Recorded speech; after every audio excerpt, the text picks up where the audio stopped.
Welcome back to my channel পূজার lifestyle. সবাই কেমন আছো? আশা করি খুব ভালো আছো। বাট আমাদের সিচুয়েশন নতুন করে আর কিছু বলছি না। আর তোমাদের যেটুকু আমার আপডেট দেওয়ার সেটুকুই দিতে আসলাম ছোট করে। আজকে আমি আর যাইনি, কালকে রাত্রে আমার বাড়ি আস্তে আস্তে প্রায় 10:30 বেজে গেছিলো। আমি একদম ডাইরেক্ট বাড়ি গেছিলাম, তোমার দাদা বাড়িতে নামলাম, তারপর ব্যাগ ট্যাগ নিয়ে আমি চলে আসলাম। মা অনেকবার বলেছিল যে থেকে যাও, আমি আর থাকলাম না, কারণ বাড়িতে ছেলেটা রয়েছে, তো থাকলে একটু মুশকিল হয়ে যায়, গোলু রয়েছে, তো ওই জন্য দেখো না।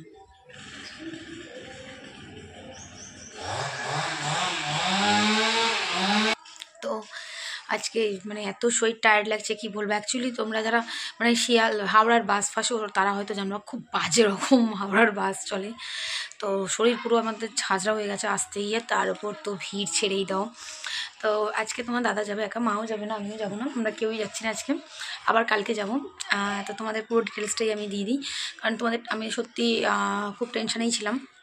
তো কালকে ভালোই ভালোই ওটিটা হয়ে গেছিলো। বাট ওটি হওয়ার পরে যখন বেডে দিয়েছিলো, বাবার প্রচুর কষ্ট হচ্ছিলো, প্রচুর ব্যথা করছিল, আমরা তো ভীষণ টেনশন হচ্ছিলো কি করবে কি হবে। তখন প্রচুর ইঞ্জেকশন ওষুধ সমস্ত কিনে দেওয়া হলো।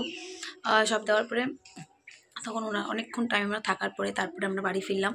তো প্রথমে ভেবেছিলাম রাতে আমরা স্টে করে যাব, তো ওখান থেকে বললো যে না স্টে করার কোনো দরকার নেই, যদি কোনো ওষুধপত্র দরকার হয় ওনারা কিনে দিয়ে দেবে, আমরা পরে গিয়ে জানি বিলটা মিটিয়ে দিই। তো চলো, আজকে সকালবেলায় তোমার দাদা ফোন করেছিল, তো ওখানে ওষুধ লাগবে, তো ওরা কিনে নেবে, আমরা তোমার দাদা গিয়ে বিল পেমেন্ট করে দেবে।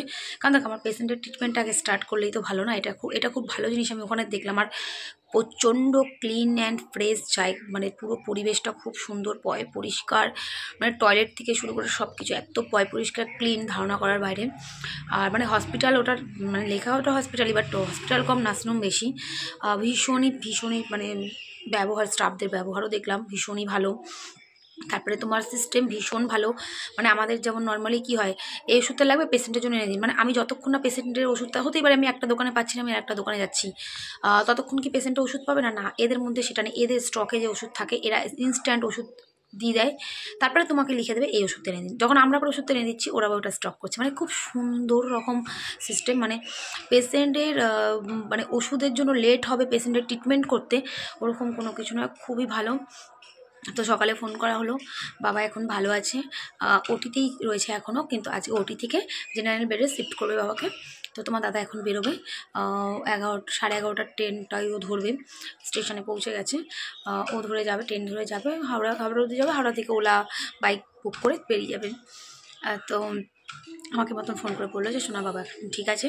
ও সকালবেলায় নর্মাল খাবার দিয়েছে বাবাকে, স্লাইনটাও বোধহয় খুলেছে কিনা সেটা জিজ্ঞেস করা হলো না, কিন্তু বাবা আগের তুলনায় বেটার আছে, ব্যথাটাও কমেছে। মানে এই খবরগুলো ওই ভেতরেই যে লোক আছে, মানে যার যে দেখছে বাবাকে, ওনার ফোন নম্বর কালকে নিয়ে আসা হয়েছিল, উনিই বললো আপনার টেনশন করবেন না, পেশেন্ট একদম ঠিকঠাক আছে, আজকে জেনারেল বেড থেকে এই ওটি থেকে তোর আইসিইউ থেকে জেনারেল বেডে শিফট করে দেবে, আর কালকে ছুটি দিয়ে দেবে। তো আজকে তাই তোমার দাদা যাবে, আমি আবার কালকে যাব। আজকে শুধু তোমার দাদাই যাচ্ছে, মাও যাচ্ছে না, আমিও যাচ্ছি না, আমরা কেউই আজকে আর যাচ্ছি না, বেকার ভিড় বাড়িয়ে গিয়ে কী লাভ হলো।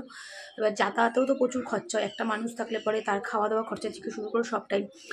আমি ওই জন্য আজকে আমি আর গেলাম না, আমার শরীরও আর দিচ্ছে না সত্যি কথা বলতে, মানে সেই পরশুদিন রাত থেকে ঘুম নেই, কদিন ধরে একটু টেনশন। সত্যি একটু ভালো লাগছে বলতে পারো, কিন্তু ওই যে বললাম যতক্ষণ না ওনাকে হসপিটাল থেকে ডিসচার্জ করে বাড়ি নিয়ে আসছি ততক্ষণ নিশ্চিন্ত হওয়ার মতন কিছু নেই, হতে পারছি না।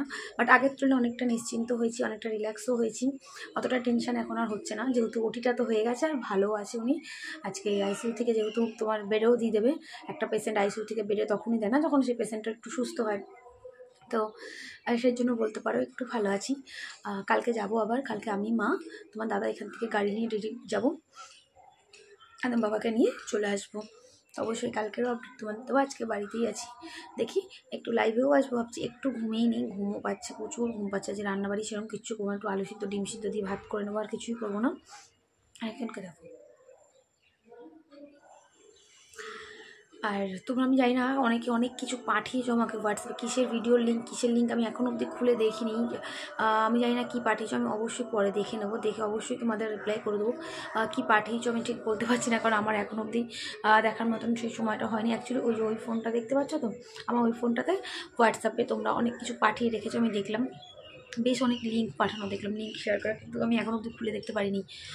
তো পরে আমি অবশ্যই দেখবো, দেখে তোমাদের অবশ্যই আমি যখন লাইভে আসবো অবশ্যই তোমরা যা পাঠিয়েছো কী পাঠিয়েছো দেখে আমি রিপ্লাই করে দেবো, ঠিক আছে? আর সবাই ভালো থাকো, সুস্থ থাকো, নিজের পরিবারের খেয়াল রাখো। আর আমি তো কাল রাত্রে আসি, মা বারণই করছিলো যে না থাক পুজো আজকে আর যেতে হবে না, রাত্রি হয়ে যাচ্ছে, সারাদিন জার্নি করে আমি চলে আসলাম। দেখো রাত্রে আসাটা আমি তো আজকে সকালে যেতাম না হসপিটালে, এবার তোমার দাদার আবার আমাকে নামাতে আসবে, আবার ও না প্রচুর খাটনি হয়ে যাচ্ছে, বুঝতেই তো পারছো। আর না তার চেয়ে তুমি রাতেই বেরিয়ে যাই, অন্তত সকালবেলা তোমার দাদার না উল্টোভাবে আর খাটনি পড়বে না।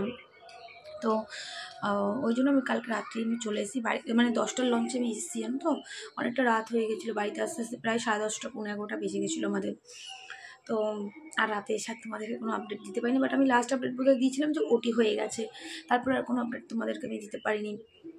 আর এমনি সবটা ঠিক আছে এখন আপাতত, শুধু কালকে যদি ভালোই ছুটি হয়ে যায়, সুন্দরভাবে সব কিছু জানি হয়ে গিয়ে আমি ছুটিটা দিয়ে নিয়ে আসতে পারি বাবা।